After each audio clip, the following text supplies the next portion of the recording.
La porte d'entrée vers la Crimée a officiellement été complètement vaporisée.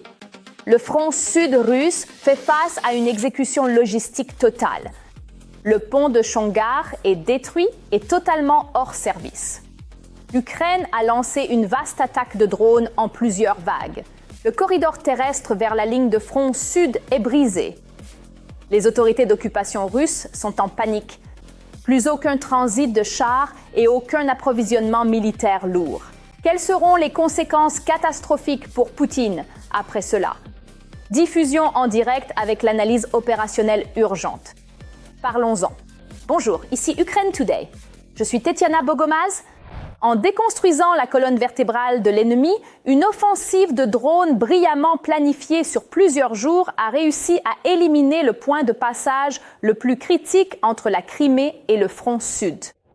La phase initiale de l'opération a paralysé la voie de surface. L'assaut massif a complètement mis le passage hors service, coupant tout trafic de véhicules lourds. Le chef du Centre de lutte contre la désinformation, Andriy Kovalenko, a publié une confirmation officielle déclarant que le pont de Chongar est complètement détruit. Regardons ces données de combat brutes et non filtrées directement depuis la ligne de front. L'armée russe présente en Ukraine vient de perdre sa principale artère logistique. Au cours des dernières 72 heures, une opération magistralement exécutée en 2 étapes a complètement effacé le pont de Chongar de la carte opérationnelle. Ce n'était pas un accident chanceux. C'était une exécution froide, calculée et systématique, planifiée par le Centre Fallon pour les opérations multidomaines, aux côtés du célèbre 1er régiment d'assaut séparé et du 475e régiment, appelé 9.2. Nos combattants ont utilisé le système Firepine fabriqué en Ukraine, ainsi que de lourds drones Hippo pour éventrer la voie de circulation dans un sens. Le gouverneur fantoche Vladimir Saldo s'est précipité sur sa chaîne Telegram pour minimiser l'événement, mais l'Ukraine n'en avait pas fini. Aux premières heures, nos opérateurs de drones sont revenus avec des moyens de frappe avancés FAP2, infligeant le coup final écrasant. Le pont est complètement hors service. Le mouvement des forces d'occupation est totalement bloqué et la logistique sud du Kremlin s'est heurtée à un véritable mur. En paralysant les veines militaires, l'élimination physique de la route de Chongar déclenche une crise tactique immédiate pour les lignes défensives russes à Zaporijjia. Alors parlons des conséquences immédiates et dévastatrices pour l'armée de Poutine. Pourquoi le pont de Chongar est-il si important? Parce qu'il s'agit de la voie de transit la plus courte, la plus rapide et la plus moderne, reliant directement les immenses bases militaires de la Crimée occupées aux champs de bataille de Zaporijjia et de Donetsk.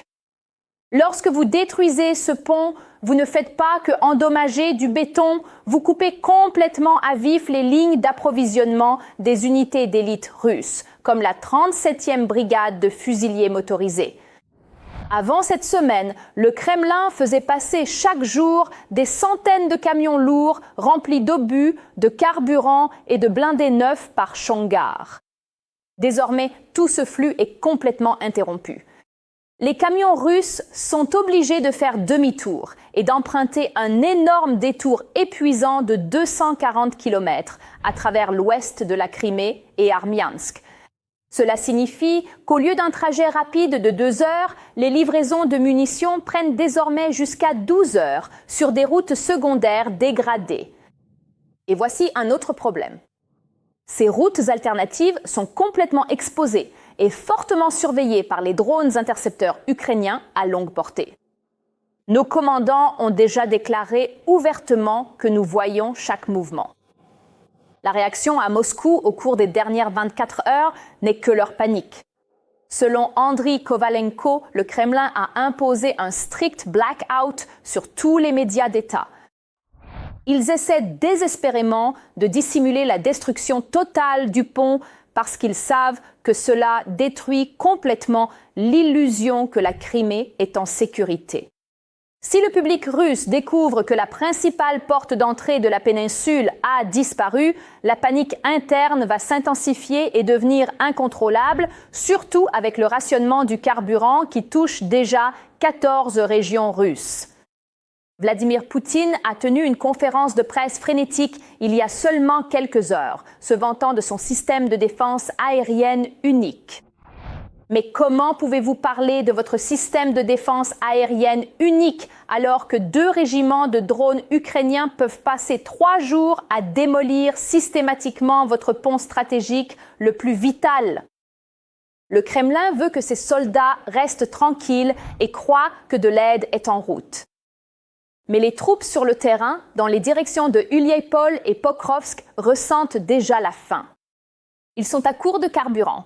Ils perdent les batailles d'artillerie et ils réalisent que leur soutien, déjà rare, a été complètement coupé. La machine de propagande du Kremlin est à court de réponses. L'Ukraine isole systématiquement toute l'armée d'occupation russe dans le sud.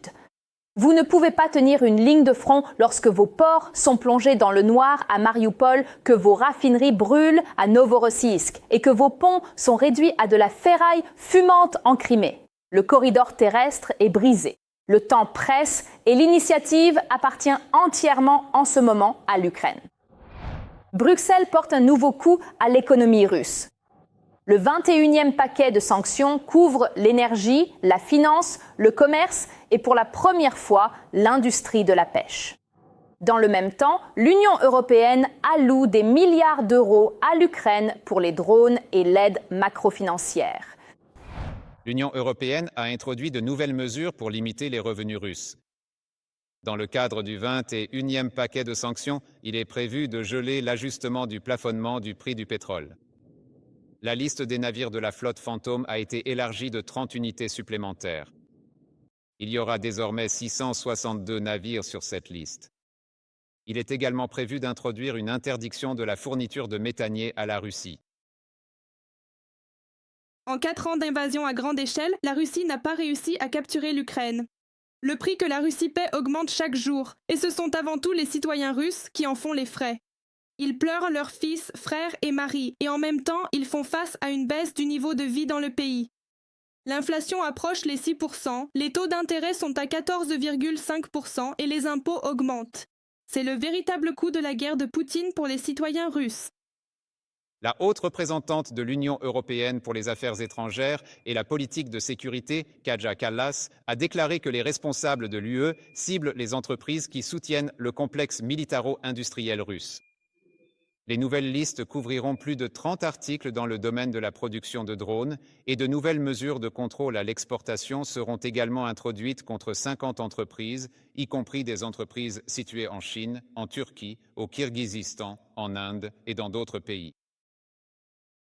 Nous allons restreindre l'exportation de matériaux et de technologies telles que les poudres de nickel, les métaux et les alliages haute performance, dans le but d'affaiblir davantage les capacités de production de la Russie. L'importation de nouveaux biens sera également limitée, notamment les pièces automobiles, les minerais de métaux précieux et les produits chimiques. Kaja Kallas, haute représentante de l'UE pour les affaires étrangères et la politique de sécurité, sur le réseau social X. Des interdictions de transactions s'appliqueront à 31 banques russes et à 20 entités dans des pays tiers qui aident à contourner les restrictions, y compris des plateformes de crypto-monnaies. Il sera possible d'imposer une interdiction totale des services liés aux crypto-monnaies pour les pays tiers. Au sein du bloc commercial, de nouvelles restrictions seront appliquées sur les métaux destinés aux drones et sur des importations totalisant 60 millions d'euros. La Biélorussie ne pourra plus servir de point de passage pour les exportations russes. Il existe également des mesures entièrement nouvelles. Pour la première fois, nous proposons d'interdire l'entrée dans l'Union européenne à toute personne ayant servi dans les forces armées russes depuis le début de la guerre. De cette manière, l'Europe reste inaccessible à tous ceux qui ont participé à l'invasion de l'Ukraine. Pour la première fois, l'industrie de la pêche sera également soumise à des sanctions. D'importantes restrictions seront imposées sur l'importation de produits de la pêche et une interdiction totale de certains types sera instaurée. Tout en exerçant une pression sur la Russie, l'Union européenne n'oublie pas non plus l'aide à l'Ukraine. Ce mois-ci, nous verserons la première tranche dans le cadre de notre prêt de 90 milliards d'euros à l'Ukraine. Ainsi, d'ici la fin du mois, nous fournirons 6 milliards d'euros pour les drones et plus de 3 milliards d'euros d'aide macro-financière. Et bien sûr, d'autres tranches suivront bientôt. Et pour conclure, ce qui m'impressionne le plus chez nos amis ukrainiens, c'est leur détermination inébranlable à appartenir à l'Union européenne. C'est vraiment impressionnant. Ils mènent réforme après réforme alors que leurs villes sont attaquées, que le ciel au-dessus d'eux est obscurci par la fumée et que les sirènes d'alerte aérienne retentissent dans tout le pays. Malgré tout cela, ils obtiennent des succès extraordinaires dans leurs réformes. Alors que l'Europe fait pression sur la Russie avec des sanctions, l'Ukraine continue d'avancer, mettant en œuvre des réformes, négociant son adhésion à l'UE et recevant des milliards d'euros de soutien. Vitaly Sizov, Ruslan Kousov depuis Bruxelles pour la chaîne Freedom TV. La guerre totale menée par la Russie contre l'Ukraine a eu des conséquences à l'opposé de ce qu'espérait Poutine, écrit le New York Post. La crainte d'une expansion de l'OTAN était l'une des principales raisons de l'invasion de l'Ukraine par l'armée russe en février 2022. Mais la guerre déclenchée par Moscou a poussé la Finlande et la Suède à rejoindre l'Alliance. Ainsi, la frontière de la Russie avec les États membres de l'OTAN a plus que doublé. Les analystes notent que la victoire convaincante de Nikol Pachinian aux élections législatives en Arménie et l'échec des candidats pro-Kremlin sont la preuve que la Russie a perdu le Caucase du Sud. L'influence politique de la Russie sur d'autres pays diminue. L'Azerbaïdjan, eux, sont indépendants. En Arménie, les élections ont été un grand succès pour l'indépendance du pays. Je pense aussi que les Russes ont perdu la Moldavie. Bien sûr, ils ne veulent pas perdre l'Ukraine, car une Ukraine indépendante et libre est le pays le plus grand et le plus politiquement dangereux pour la Russie. Volodymyr Zelensky, président de l'Ukraine, dans une interview accordée au Guardian. Pendant des décennies, Moscou a étendu son influence sur la scène internationale en utilisant la puissance militaire, le renseignement et la diplomatie pour obtenir des avantages géopolitiques. Cependant, la guerre contre l'Ukraine a conduit à l'isolement de l'agresseur, à des sanctions économiques et à une perte de confiance, même parmi ses partenaires de longue date. Le seul outil utilisé par la politique étrangère russe, c'est la peur. Par exemple, nous allons vous couper quelque chose, nous allons vous créer des problèmes. Si vous nous quittez, vous perdrez. Et nous vous le montrerons. Oui, vous sentirez ce prix et vous le paierez entièrement. Au cours des 4 dernières années, la Russie a perdu ou considérablement affaibli ses positions dans plusieurs régions à la fois. Une gifle douloureuse pour le dictateur russe a été la défaite aux élections en Hongrie de son allié de longue date, Viktor Orban. Pendant longtemps, Budapest est resté un instrument de l'influence de Moscou en Europe. Orban bloquait systématiquement les initiatives de soutien à l'Ukraine, tentait de discréditer Kiev et sapait l'unité au sein de l'Union européenne. À la suite des élections parlementaires en Hongrie, la majorité des voix est allée au parti d'opposition TESA, dirigé par Péter Magyar, après quoi le porte-parole de Poutine a qualifié la Hongrie de pays inamical. Poutine a perdu son influence non pas parce que les pays voisins se tournent vers l'Europe, mais parce que la Russie elle-même ne se rapproche pas de l'Europe, mais va dans la direction opposée. Si la Russie allait dans cette direction, construisait des institutions, changeait de gouvernement comme il se doit, oui, organisait de vraies élections tous les 4 ans, alors la Russie n'aurait aucun problème avec ses voisins. Tout le monde avancerait dans la même direction. La Moldavie prend de plus en plus ses distances avec son voisin dangereux malgré les attaques hybrides de Moscou et les tentatives d'ingérence dans les élections présidentielles et parlementaires. Chisinau maintient son cap pro-européen et, avec Kiev, avance sur la voie de l'intégration européenne. Les Russes ont déjà soutenu ouvertement d'autres partis en Moldavie, impliqué certains de leurs soldats là-bas, et ainsi de suite. Mais cela ne leur a toujours pas donné assez d'influence sur la Moldavie pour la faire craindre la guerre ou toute autre chose venant de la Russie. Pourtant, c'est difficile, pas sans problème, mais ils font aussi leurs propres choix. En janvier 2026, les États-Unis ont arrêté et envoyé en prison à New York l'allié de Poutine, le dictateur vénézuélien Nicolás Maduro. En conséquence, l'influence politique de la Russie en Amérique latine a effectivement pris fin, tout comme au Moyen-Orient. En décembre 2024, le régime de Bachar al-Assad en Syrie est tombé, un régime qui avait été maintenu en grande partie grâce au soutien militaire russe. Pour Moscou, ce fut l'un des coups les plus dévastateurs portés à sa politique étrangère ces dernières années. Il est difficile pour nous de croire qu'en seulement 1 an, nous nous sommes débarrassés d'une tyrannie qui était au pouvoir depuis près de 6 décennies. C'était notre plus grand rêve, et grâce à Dieu, il nous a bénis avec ce cadeau. Une autre conséquence de la politique agressive du Kremlin a été le renforcement de l'OTAN sur fond d'agression russe et d'invasion à grande échelle de l'Ukraine. La Finlande et la Suède ont abandonné leur statut de neutralité et sont devenus membres à part entière de l'Alliance atlantique.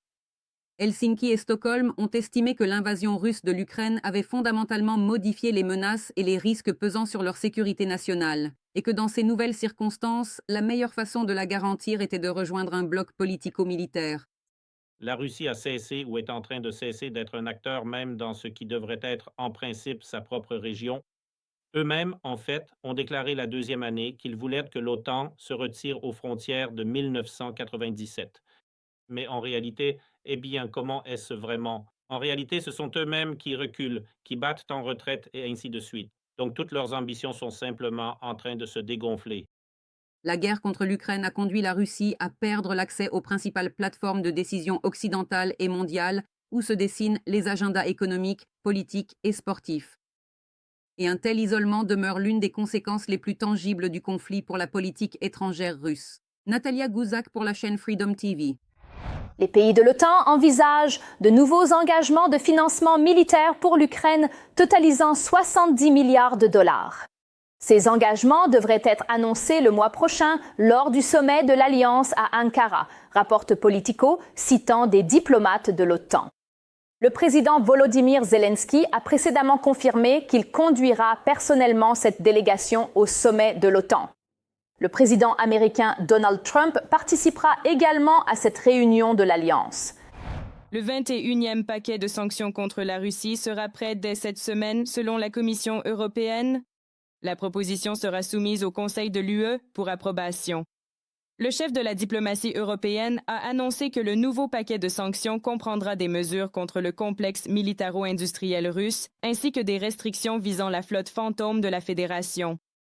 Dans le même temps, Kaja Kallas a indiqué qu'en amont de la réunion des ministres des Affaires étrangères des États membres de l'UE prévue pour le 15 juin, un ajout est en cours de préparation à la liste des personnes et organisations liées au complexe militaro-industriel russe et à la propagande du Kremlin. Les partenaires de Kiev n'ont aucun doute quant à la nécessité d'accroître la pression des sanctions sur Moscou, a assuré le haut représentant de l'Union européenne pour les affaires étrangères et la politique de sécurité. Sur le champ de bataille, le temps ne joue plus en faveur de la Russie. Poutine perd de l'argent, des hommes et de l'élan. C'est précisément pour cette raison que la Russie intensifie ses attaques contre la population civile ukrainienne. L'échange de vues entre les ministres aujourd'hui a une fois de plus démontré une forte unité dans le soutien à l'Ukraine et l'augmentation de la pression sur la Russie. Les chiffres parlent d'eux-mêmes. Les sanctions occidentales ont déjà coûté à Moscou environ 1,2 à 1,5 billion de dollars. Pour la réunion du Conseil des Affaires étrangères la semaine prochaine, mon équipe a proposé plus de 80 ajouts potentiels aux listes de sanctions visant le complexe militaro-industriel russe, les auteurs de violations des droits de l'homme et les propagandistes. Brique par brique, nous démantelons les fondations de l'économie de guerre russe. Pour bloquer les failles qui permettent à l'agresseur de contourner les sanctions, l'Union européenne a autorisé les navires des États membres de l'UE en mer Méditerranée à arrêter et inspecter les pétroliers appartenant à la flotte fantôme russe dans le cadre de l'opération Irini. Cette mission navale de l'UE a été lancée en 2020. Elle visait à l'origine à surveiller l'embargo sur les armes de l'ONU contre la Libye, à lutter contre la contrebande de pétrole et à combattre la migration illégale. En 2025, le mandat de l'opération a été élargi. Désormais, elle inclut également la surveillance et la collecte d'informations sur d'autres activités illégales. À présent, Bruxelles a annoncé l'élargissement de l'opération Irini de l'UE pour inclure les navires de la flotte fantôme russe. Au cours des 3 premiers mois de 2026, la France, l'Allemagne, la Suède, l'Italie et la Belgique ont arrêté ou détenu 7 navires de la flotte fantôme. De telles mesures obligent les pétroliers à modifier leurs itinéraires, ce qui nuit à la Russie. Mais les arrestations et détentions de pétroliers sont encore plus coûteuses. Selon Forbes, une seule journée d'immobilisation d'un navire coûte entre 600 000 et plus de 2 millions de dollars. Notre opération Irini a modifié les règles d'engagement et a désormais également commencé à inspecter les navires. Il s'agit donc aussi de changer nos approches, de la manière dont différents pays traitent ces navires, car cela représente réellement un danger. Et bien sûr, l'objectif est d'empêcher la Russie de financer cette guerre. En avril 2026, l'UE a approuvé son 20e paquet de sanctions contre la Russie, qui comprend des restrictions sur les pétroliers transportant du pétrole russe, ainsi qu'une interdiction de plusieurs services liés à son transport. Mais à ce moment-là, le principal coup a été porté au secteur bancaire de l'agresseur, avec une interdiction sectorielle totale des activités des fournisseurs et plateformes enregistrées en Russie permettant le transfert d'actifs cryptographiques. L'Union européenne a également interdit les transactions avec des actifs financiers numériques indexés sur le rouble russe. 2 douzaines de banques russes ont été soumises à ces restrictions, ainsi que des institutions financières de pays tiers qui aident le Kremlin à contourner les sanctions, ainsi que des entreprises et des personnes liées impliquées dans le développement et la production de produits militaires. L'UE a imposé des restrictions à 16 organisations basées en Chine, aux Émirats arabes unis, en Ouzbékistan, au Kazakhstan et au Bélarus qui fournissaient à la Russie des biens à double usage ou des armements. Karina Lalanne pour la chaîne Freedom TV. N'oubliez pas de vous abonner à notre chaîne Ukraine Today et de rester avec nous. Prenez soin de vous et à bientôt.